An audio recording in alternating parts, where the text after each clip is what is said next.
Aku pertama kali iki nek urung krungu suarane Mbak Elisa Orkarus Alaso urung marem ya diaturi tata-tata jumeneng saurunge ngaturke wa sing wigating bengi iki ya yung monggo Mbak Elisa langsung garam dangdut lagune aku njaluk yen liwat aku kelingan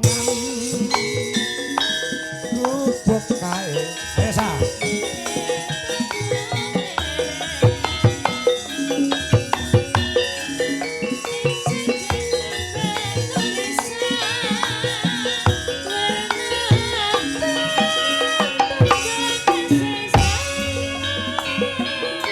kedua garam Samboyo bro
nuwun Mbak Elisa.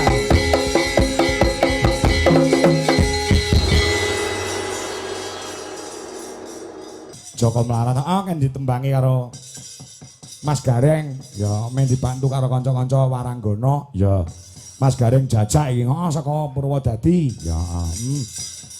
Monggo buka saka kendang Mas. Ya, Joko Melarat sing dijaluk Mas Gareng jajak. Ya, ya. Monggo, yuk dadas.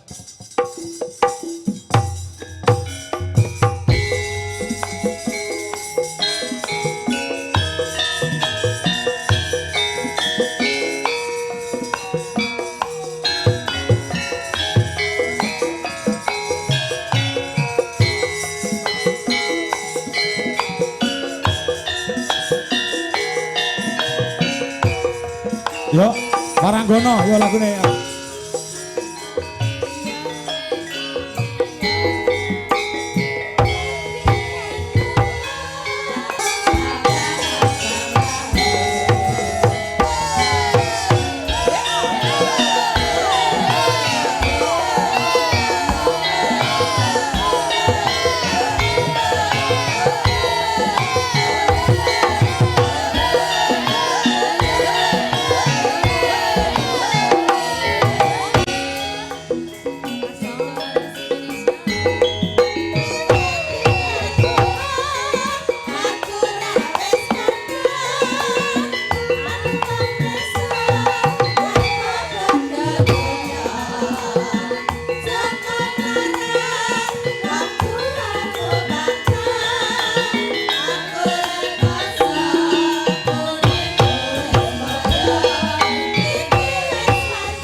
Nek sak pangertenku nok, ya gareng ki nak pirang-pirang. Ya ana gareng Semarang, gareng asli ana, gareng Tralala dan lain sebagainya.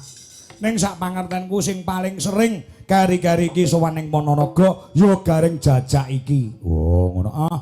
Wingi saka Ngadisanan terus rene Sumben iki sik ning Ngrandu. Weh, laris tenan kowe ning Ponorogo le, Reng. Terah tak gawe laris kok, Pak. Wah. Kowe sama gawe laris? Lah tak rego 750 kok. Wah. Tenan ya kuwi, insyaallah tak sembadani wong ki sing digugu lak tembunge. Ya kuwi engko bukaan amplopmu isine mesti 750. Ya kuwi nek omongane wong liya, wong iki omongan dagelan mosok ya digugu. Wedi. Ya ora wedi wong mosok kene kon. Ning nuwun sewu Pake. Apa? Kenging napa ki mau tak pilih lagune Joko Melarat. Lah, kuwi sing arep takokne. Mongko biasane serampat, biasane prau layar, kok ki mau njaluk Joko Melarat ki karepmu piye? Ngelingi lakon sing tak lakoni ning Balong mriki. Oh, wis tau rene to? Aku mbiyen ape entuk piyai Balong gak sida kok, Pak. Weh, kowe kok Purwodadi? Ape entuk piyai Balong gak sida, peh aku Joko Melarat. Weh, ngono. Ape entuk bucarik ngono kok. Bos gabah. Biyen pethuke ning tengah sawah kono nuku gabah aku pas nyuluh kodhok. Oh, iya. Ning estu niki wau senadyan tembang lagu dolanan, nek diolah dadi tembang-tembang sing religi ya ana teges lan maknane. Iso gelar kudu iso gulung karepmu piye? Diganti lirike ben nganggo tembung sing endah pamrih nggo ngelingke para rawuh sing sami mirsani. Merga wayang kuwi tontonan, tuntunan ana tatanane. Lah rak ngono to, Pak. Ah, iya. Banyol ya mayol, guyon ya guyon, nek ya kudu ana inti sarine. Lho nggih, nggih. Aja mung waton guyon ning guyon sing nganggo waton. Jajal tak pengen krungu. Momo ji kabeh para umat aja lali salat limang wektu aja nganti telat kewajiban ayo bareng di rumah meratandani lamun manungsa sing taat ayo para kanca kudu eling lan waspada urip ana donya ora langgeng ora sampurna kebak luput lan kebak dedosa mula kanca ayo njaluk pangapura gong gedhe Mas lah ngantuk bocah malah oh nguyuh ya sak apa ya Allah kula nyuwun pangapura sekathahing dosa kawula dosanipun tiyang sepuh kula lan dosanipun sedaya manungsa ya Allah kula mboten pantes ing swarga nanging kula mboten kiyat ing neraka mula Gusti kula nyuwun pangapura kathahing lepat lan dosa kawula. Wah, ya. Ngono lho Pak. Religi ya. Religi Disesuaikan kita pentas di mana. Lah Gitu. nggih. Ana ing Balong kene lek religine kuat agamane bakoh. Nggih estu Gitu. kok ae. Kenek nggih contoh, kenek nggih tulodo nyambut gawe oleh ning yo ngibadahe ora keri. Iki lho, warga ana ing Balong. Mun nek ora percaya piyai kene agamane kuat, kowe jam 3 sore no dolan rene masjid langgar kok adzan. Allahu Akbar, Allahu Akbar. Wong Balong langsung gruduk-gruduk neng sawah reng. Tenang. Kok teng Saben to Pak? Neng sawah ngampiri kancane. Ngampiri, ayo Kang, kalau ditimbali karo Gusti Allah. Nek nyambut gawe nandur pari garum luku oke oleh ning wayahe salat wayahe ngibadah yo ngibadah diculke pacule diculke arite ayo saiki jamaah bebarengan sik bar kuwi balik meneh ning sawah ngono lho reng Mas. Berarti nek krungu adzan salat alah ya gak bener. lho kowe iki tak tapuk sisan aku anake kiai lho reng Lah kiai kaya ngono piye to Pak? Lah piye Krungu adzan kok terus lho salat no aduh ngono kok putra kiai. lah piye Krungu adzan ya wudu sik to Pak. Lah kok langsung salat bar kok sawah lho kumo sing dirembuk. oh iya Ora reget kabeh ya wudu sik lagek salat. oh iya nek krungu adzan berarti wudu sik lagi salat Ya urung mesti. Lah nek kok sawah Bapak Ndut ya aja langsung wudu wijuk sik. bisa Lah wiso lagek wudu lagek salat. iya Ngono mosok yo gak paham putru kiai kok sapa yo. berarti nek krungu adzan wiso sik wudu lagi salat Ya urung mesti.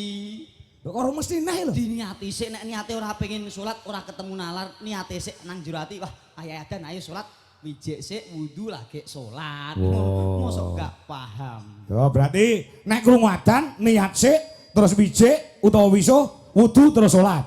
Ya terserah bocah-bocah lah. Kok mbok oyak to Pak model jenengan kok so. Ya gunae piye kok ora? Yes muga-muga sedaya warga sehat nggih Bu. Tak dongakno kabeh sehat nggih. Tak dongakno kabeh sugih dhuwit. Pun wis bakune gur sehat karo sugih dhuwit Pak. Wong urip angger sehat sugih dhuwit penak. Oh. Aku gur sehat tok ora ndek dhuwit apa-apa gur mbayangno tok. Kok iso? Nek ora pengen mobil ya gur mbayangke, pengen motor gur mbayangke aku kapan ndedit aku ngono. Alhamdulillah ditimbali Kyai Ponorogo sesuk ndek dhuwit aku lenas. Lan duwe sesuk bayaran kok Balongin arep nggo apa? Tuku mobil no, Pak. Wah. Mau bayaran gede ya. Wah, 750 ki nggih tuku mobil. Lho entuk telu niku. Kok iso 750 telu? Cilik-cilik nggo seret-seretan anakku kae. Wah, kayak mobil-mobilan ya celok-celok. Ane rak penting jenenge mobil dhisik S2 Pak niki gandeng Nggih. swasana merti desa nggih Setika Bumi nggih. Nggih, nek cara kene bersih desa utawa Anjing. nyadranan reng. Ora maido ibarate pakaian utawa rasukan utawa klambi nyatane saben dina dienggo setahun pisan diresiki kuwi ana lumrahe pamrih kanggo njaga kesehatan lan njaga apike desa. Muga-muga sak rampunge bersih desa senadyan tata lair kuwi resik desane ning tata batin resik atine kabeh warga masyarakate iso manunggal nyawiji. Amin Allahumma. Amin. Ngene iki iso diarani reuni, Pak. Kok iso reuni? Re itu kembali, uni itu berkumpul. Warga masyarakat Embalong lan sak kanan kiringipun sing saben dinane do makarya nyambut gawe anut kabisane dhewe-dhewe, anut kesibukane dhewe-dhewe, bengi iki berkumpul menjadi satu untuk mempererat tali persaudaraan dan silaturahmi. Muga-muga silaturahmi iki dadi berkah tur barokah. Wah, kuwi artine reoni. Reuni. Re Kembali, uni berkumpul. Nek reformasi artinya apa, Reng? Re itu kembali, formasi itu tatanan. Oh. Jadi bengi iki panjenenganipun ingkang hamengkugati Bapak Lurah lan para masyarakat mengembalikan tatanan untuk lebih baik lagi. Nek wis apik ora usah golek liyane sok mben iki neh. Oh iya. Ngono lho, Pak. Kuwi reformasi. Reformasi. Regenerasi. Re itu kembali, generasi itu melanjutkan. Jadi ayo kembali lanjutkan pembangunan di Balong bareng Pak Lurah. Tepuk tangan untuk Pak Lurah. Iya. Kandhani yo. Kuwi lek generasi. Generasi. Re iki kembali generasi iki melanjutkan itu loh. Iya. Nek re mason. Re mason. Re itu kembali, mason kuwi panas. Kok iso panas, mason? Nek ra percaya leletno iso rudel panase mbuh. Jenengan yo riyane yo penak kok re mason jenengan. Sing penting nganggo re kok. Jeneng alhamdulillah dasare wulan sing becik, wulan sing apik, bengi iki ayo diniati tirakatan lek-lekan wungon kanggo kamulyaning Desa Embalong lan sak kanan kiringipun umume ing Kabupaten Ponorogo. Ya. Aku kelingan ya sura ngene iki Pak taun kepungkur kuwi aku diparingi simbahku wujude kitab. Wah wayah sura kula tirakat gandeng tirakatku tutuk karo simbah le kowe wis pantes nampa kitab. Kitab apa kuwi? Kitab terjemahan 1000 mimpi. 1000 mimpi. Iya. Kuwi primban ya, Nok? Primban. Kemeruh. Piye iki lho hafal. Apa ya? Kitab 1000 mimpi. Apa kuwi? Lho nggo golek HK. HK ki apa? Aduh, cah iki gur titip kok ora tau tuku. Walah nomor to. Alah. Lho maksud yo kitab primbon kejawen. Oh iya. Isine kuwi yo bangsa donga-donga ben uripe iso lancar, iso ayem tentrem. Kuwi Pak. Kuwi mbiyen aku ana maca kuwi isine kuwi jroning kitab kuwi Japa Mantra Rajah Kala Jengking. Kala Cakra. Rajah Kala Cakra. Kuwi isine piye? Ya kuwi kanggo kesempurnaning urip. Lah ndilah aku tak apalke kuwi sing rajah kuwi khusus nggo perobatan nggo nambani wong-wong ngono kuwi ya enek. Terus khusus neh sing dienggo transfer perasaan ya enek. Ngono kuwi jenengan gung paham gung. Urung Pak, ora ngerti aku. Contone piye? Jenengan tahu ngerti Monas Jakarta? Monas ngerti. Tahu ngerti nggih? Tahu aku. Kula kuwi iso transfer ilmuku ning jenengan. Jenengan gur merem karo maca Fatihah sing kusuk, engko koyok-koyok jenengan iki wis ning Monas. Weh. Ampuh kuwi Rajah Kala Cakra kok. Weh, kuwi tenan to? Perlu lho, buktekke nuwun. Jenengan sedekap. Cakep. Maca Fatihah merem. Ning fokus lho nggih. Iya. Fatihah tak dungani kok kene ben iso jenengan ngrasake ning Monas. Solo salam solo sukato. Pun krasa dereng teng Monas. Urung Urung. Wah, jenengan gak fokus. Baleni kok Pak sing fokus aja mikir utang mawon. Fokus. Iya. Bismillah. Solo salam solo. Pun krasa? Wis. Mosok krasa, Pak? Krasa. Ora mungkin, Pak. Wah, iso. Wong atase melek gak ketok Monas, mosok merem iso ketok Monas. Matamu. Aneh. Digugu kok, Pak. Lho melek kok kene ora ketok Monas, mosok merem iso ketok lho. Aku ngegani kowe ya, Nyok. Wong lek diapus yo manut lho. Iya. Ning esu kok, Pak. Aku karo piyai sepuh rada mangkel aku. Karo wong tuwa kok manggal kuwi wong tuwa iki nggone ilmu, nggone Iya Rama itu nek nggon kuwi ning mbahku dhewe. mbahmu dhewe. Mbahku rak ya. Ning aja digebyawiyah wong tuwa kabeh lho. Ora Lah kowe ngelek-ngelek mbahmu ora apa-apa mbahmu dhewe. Ngopo mbahmu? Ki mbahku dhewe. Biyane rada sepuh ya wis meh 74 ya. Ah. Dolan nggonku dasare suwe ra dolan pengen tilik buyute. Heeh. Bareng gandeng piyai sepuh, lagi linggih 2 menit ngono tekok kamar mandi ngendi lho Dek kudu pipis. Ya piyai sepuh aku ya Rama itu. Go wingking yot aku nang buyute anak-anak niku. Ah iya. Walah bar kok kamar mandi, lah kok suwenenge ora jamak. Aku diungkli-ungkli digendong-gendong diambungi karo mbahku. Lah ngopo? Putuku saiki nek suksese ora jamak, ya Allah suksese putuku. Atase kamar mandi kok iso angger lawange dibuka lampune otomatis mekan dhewe. Gek njero atis adem banget dipasang AC. Putuku wis sugih, aku terus bingung. Mosok kamar mandiku ngono, aku ngono. Bareng tak tutke, ayo mbah ning kamar mandi neh ayo. Lah kok jebule nguyoh ning jero kulkas lho mbah kuwi. Ya kok angger lawange dibuka lampune murup, jare jero atis, mbake lek nguyuh jero kulkas. Wah, dadi es uyuh no kuwi. Ya luwung lah kena nggo seger-segeran. Ning ya arep piye nyatane. Wong kuno mbiyen niku do tirakat. Kula nate dituturi simbah-simbah mbiyen. Keneng apa mbah-mbah mbiyen kuwi kok do tirakat. Umpama jaman saiki ngono, mbah-mbah mbiyen kuwi le tirakat ibarate kaya wong tumbas kuota, Pak. Kuota internet. Ibarate kaya wong tuku kuota. Wong tuwa mbiyen tirakat ibarate tuku kuota internet. Lah besok dititipke anak putune ben dienggo internetan. Oh. Umpamane ngoten niku nyatane mbah-mbah biyen do tirakat dititipke nggo anak putune saiki anak putune do mulya jenengan bapak ibu irian do tirakat to lah niku mbake tirakat kuwi tuku kuota internet dinggo jenengan saiki nyatane jenengan iso internetan bebas tanpa tuku tirakat ngono lho mula sok ben jenengan ya kudu tirakat nggo nukokke kuota anak putune kuwi wong Jawa mbiyen hebate teng mriku kaya mbahku dhewe yo ngono kuwi Pak. Mbahmu piye? Mbah kuwi kenceng tirakate. Heeh. Mbah lanang kuwi angger sura ngeten iki tirakat kungkum teng kedung. Heeh. Kuwi rambute ora teles.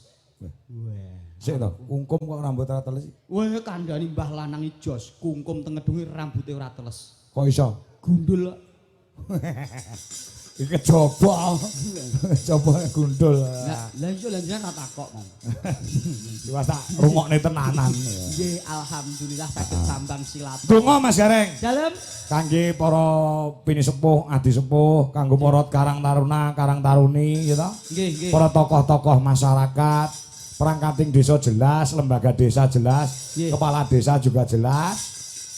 Didongakne sedaya kemawon. Ayo didongakne sing pinter. Ngoke nembang bar iki.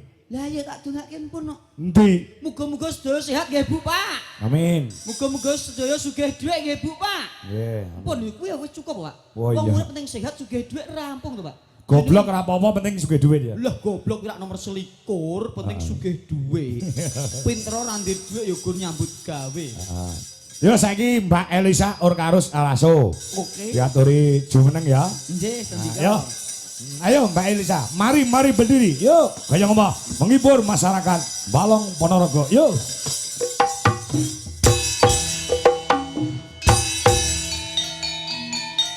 Bye.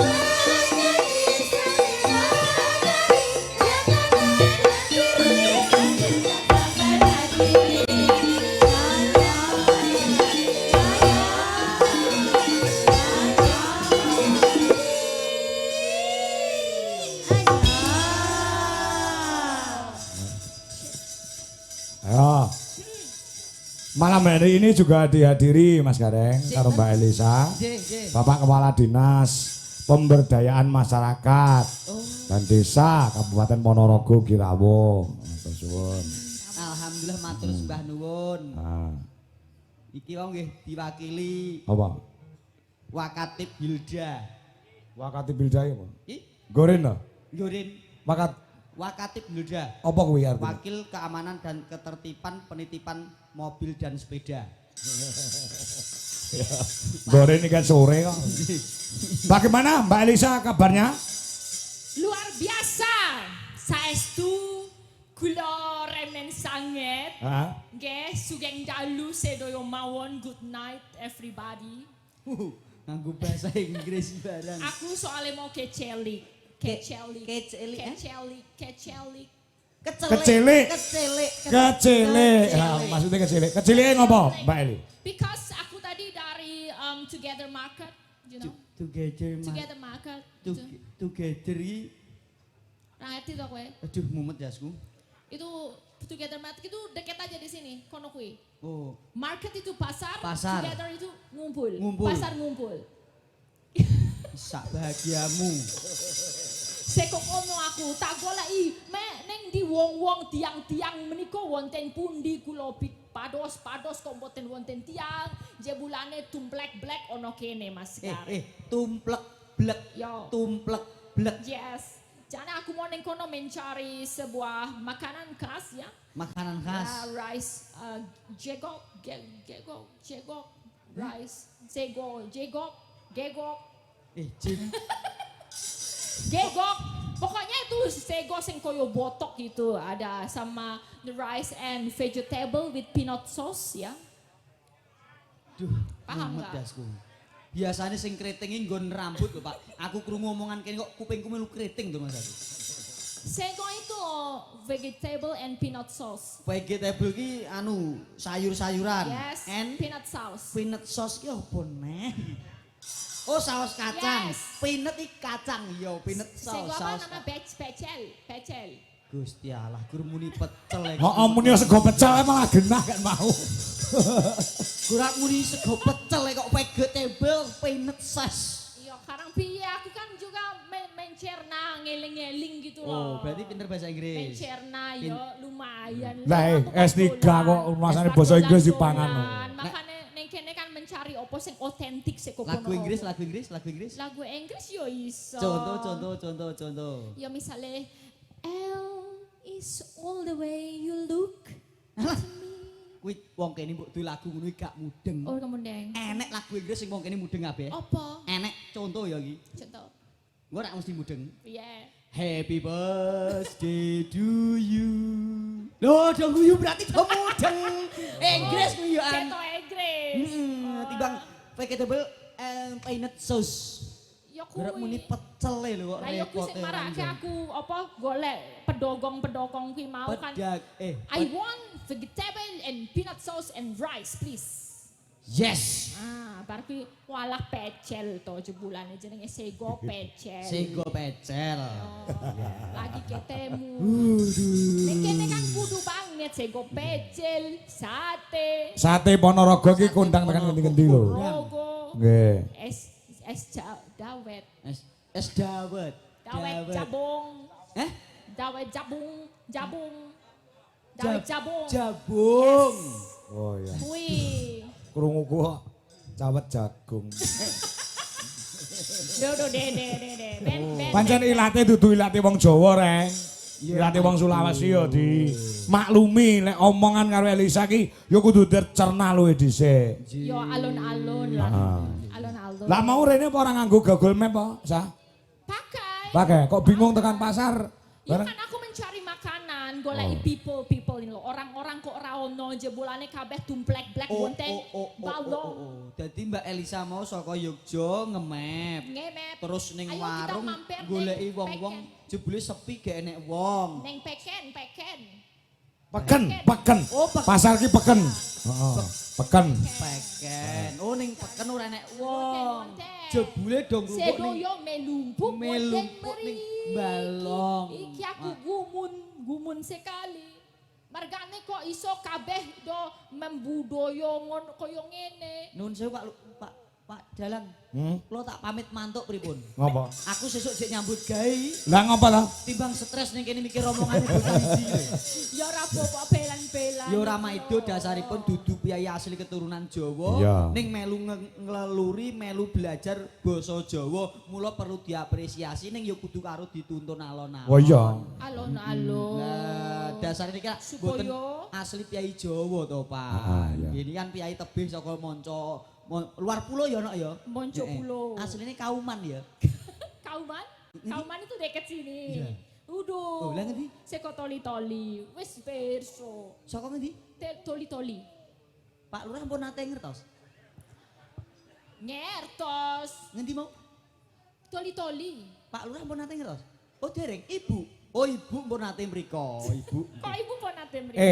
Toli-toli iki daerah. Kuwi kecamatan apa desa, Sa? Daerah. Oh, Dek. Iya, daerah besar lah. Oh. Oh. Iya. Seso dolan rono. Oh nek dolan rono piye carane numpak apa? Numpak pesawat no. Oh, Nek nu- motor mabur. Oh, montor mabur. Iya. Upama aku arep dolan ning daleme jenengan. Ya nek pengen dari sini ya kira-kira seko Surabaya. Us Surabaya, Juanda. Surabaya, Yo. Jiwondo. Munggah. Mubak mabur, mubar lagi. Mabur. Mabur kok mubar. Medon dulu transit Balikpapan. Mabur lagi, mudun di Palu. Ah, gak sido. Ngopo? Mudar no Pak aku. Lho kok iso? Lah mudun terus di Palu ki. Masuk genano sawi, Sa. Ora cetok. Mulane Gareng desa iki kowe goblok iki ngono. Dolano sing adoh, ngopio sing kentel. Kentel. Wah, iki kentel iki piye iki? Supaya ngerto ngerti-ngerti. Numpak pesawat saka Juanda Surabaya. Enggak. Medun ning Balikpapan Balikpapan dulu transit transit. dulu, munggah mele Terus medun di Palu. di Palu. Ya moh. Wong sesuk jek mikir setoran kok darat di Palu. Ya nek Palune cilik, ha nek Palune gedhi ora gepeng kok aku. Ya roto gedi. Heh. Bagi daerah ya Mas, ibu kota provinsi. Oh ibu kota provinsi Iya. namane Palu, Oh. Sulawesi Tengah. Nek teko Sulawesi Tengah ning Palu. Di Palu. Di Palu. Jalur darat aja. Oh. Munggah bun kopi, Bun kopi. mudun Toboli. Mudun doboli. Eh. Mosok wong lanang enek sing doboli. Ya ora lah narawe to mudun itu Toboli. Ya gak dorono gak apa-apa aku. Ya kenapa enggak sih Torono? Timbang doboli. Wong Daerah kok. ning kono ki lahir di Palu, mangan di Palu. Nah, Adus di Palu ning kono kok. Oh yo meh kaya nggonku, Pak. Ngopo? Nggon kuwi jam 10 bengi nek nguyuh dicekel kok. Weh. Apa darurat, Dik? Wah, Gawat desamu. wah yo ora perkara gawat, banding aku penasaran tak tiliki. Aku jam 10 bengi nguyuh gak tak cekel malah kecer nurut-nurut. Yo itu gawe di Palu kuwi mau kok iso. nggih sowan wonten mriki yang Nggih. aku suku londerek memuji. Ya dongane piye? Sedoyo, corone yo sedulur dhewe nek Oh, iya. dulur-dulur Ponorogo, pinaringan sehat sedoyo, panjang yuswa. Amin. Ingkang paken saged pinaringan rejeki ingkang lumintu. Sedoyo, petani saged tanemanipun saged sae. Wis hop. Pedogong-pedogong Wis, wis. saged pajeng. Hop. Ratakangen apa. Wis. Leh mundungo gak diamini. Lah, Wong kene gak mudeng ngomonganmu. Lah piye aku kudu ngomong piye? Rezeki. Rezeki. Ya muga-muga pedagange piye mau? Pinaringan pajeng. Pajeng. Ya. Dalamanipun. Lah muni pajeng. Sak bahagiamu. Lha iki ngobat angel lho, Reng Elisa lek kon muni mandap ngajengan. Lah muni piye aja? Piye? Mandap Ngajengan. mandap ngajengan. Heeh, iya. Ngajengan. Eh? Ngajengan. Sedoyo. Sik to. Gini loh, yang depan kan. Nek ngendi kowe sing Ngajeng. cetha? Mandap ngajengan. Mandap ngajengan. Eh. Ingkang kita niku wonten ngajengan poro warga masyarakat. Menika ingkang wonten ngajengan bapak-bapak ibu-ibu lan ingkang wingking sugeng lenggah sugeng mirang ngetaken sugeng hamriksani wonten ngajengan maupun wingking. Kowe iki aja ngrasani dalange. Apa? Mula gak sida munggah kaji Lah ngopo? ngajengan. Kita yang Mbak Dalang nggak di ngajengan. Iya. Menika mungkuraken. Lah ya kan tetep di ngajeng Iya, iya. Kok nratap to rasane atiku. Ya caos panglipur Mas Jaran. Nggih. Nggih sendika, Soalnya setetek boko setetek sing penting sedoyon menika saged lancar. Ya pesan-pesan pewayangan lakon, yo hiburan. Setitik. Ya, setetek.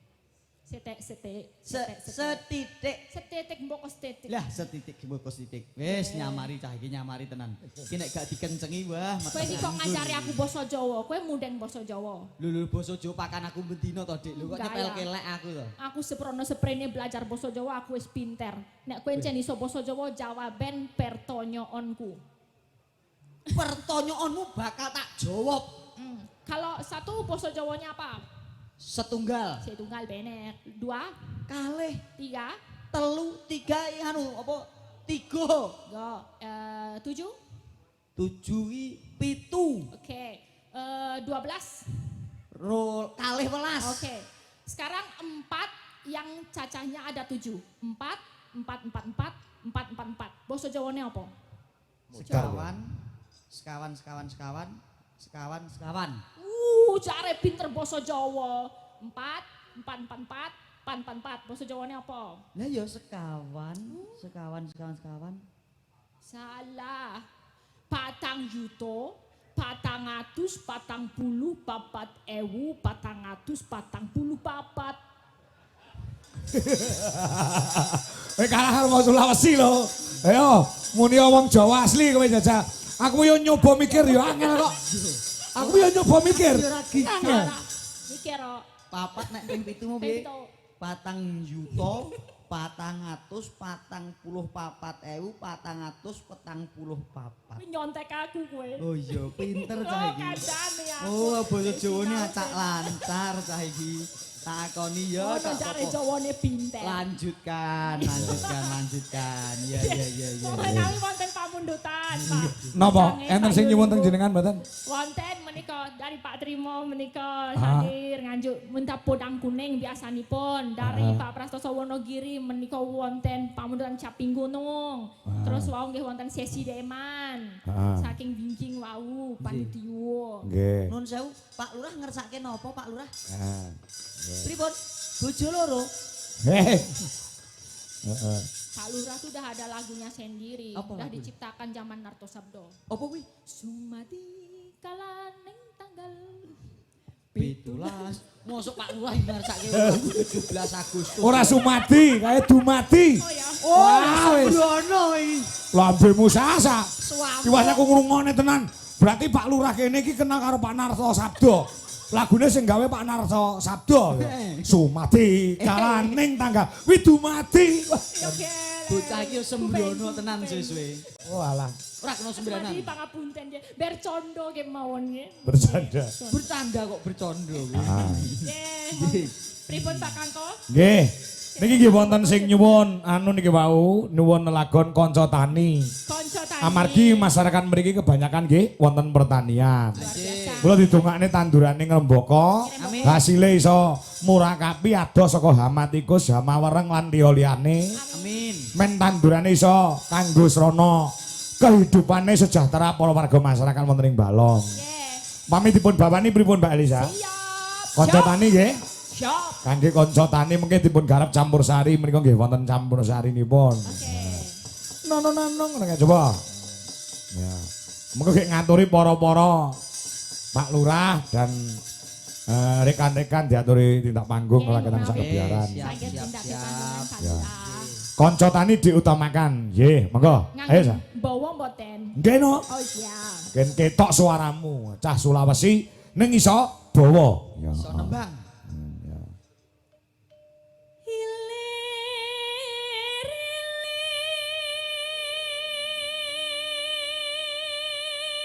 Wah, luar biasa. Jos tenan. Cah Palu lho kuwi. Cah Palu lho. Lahir di Palu.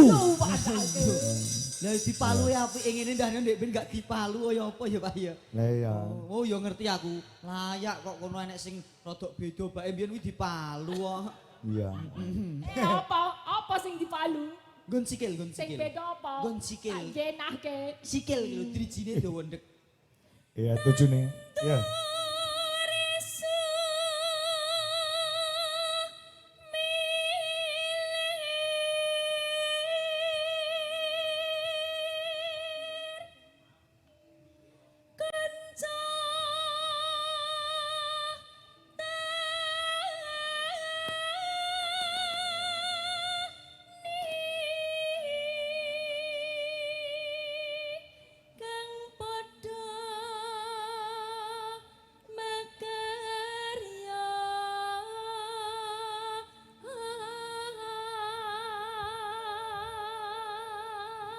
Insyaallah nyambut gawe dadi petani, waton ditekuni dadi bondo sing barokah. Amin. Nggih. Ya. Mas Gareng anjing nyobi mboten. Oh mboten sang kok ndak piyai kene do kaget. Lah ngopo? Suaraku ya apike ora umum. Tenan coba to. Oh, lah, Jare ora usah. dalam. Kok kono minder kok. Ora. Ya. Sinawang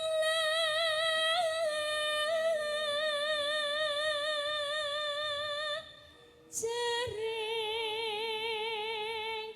galih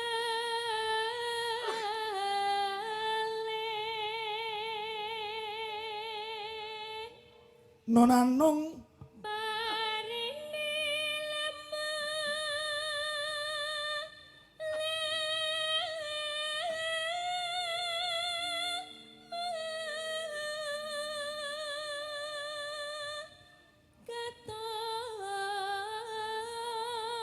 katon subur hanya nengke ati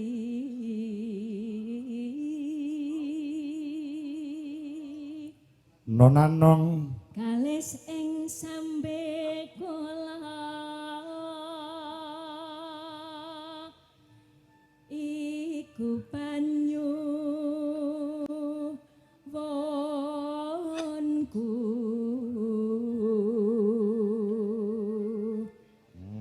wit sing Gusti kawula kanca tani yakti saka guru negeri Gongkesa Nonanung. Yo.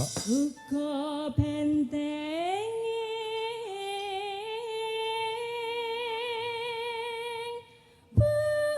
bangsa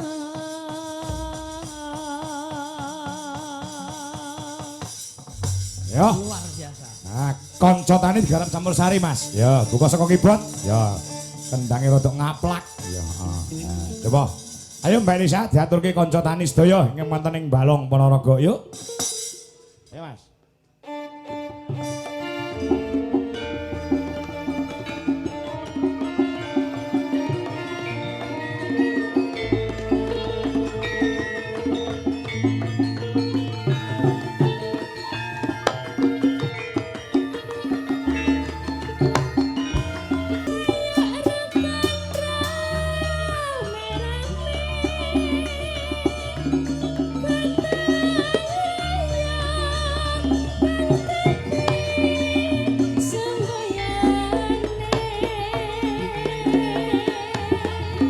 Dangdutke Pak Do.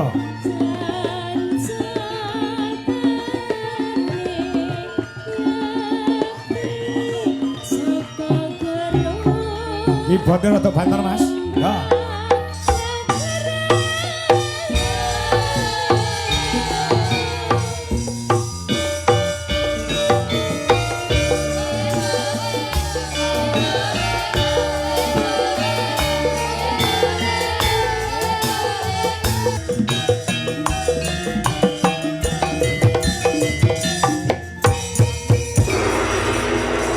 Sampun macange Mbak Yulimbo. Luar Nggih. biasa. Setunggal tembang sampun kapinangkani wonten kanca tani dening adik wedok Mbak Elisa. Wah, jan elok luar biasa tenan ya Pak ya. Ah.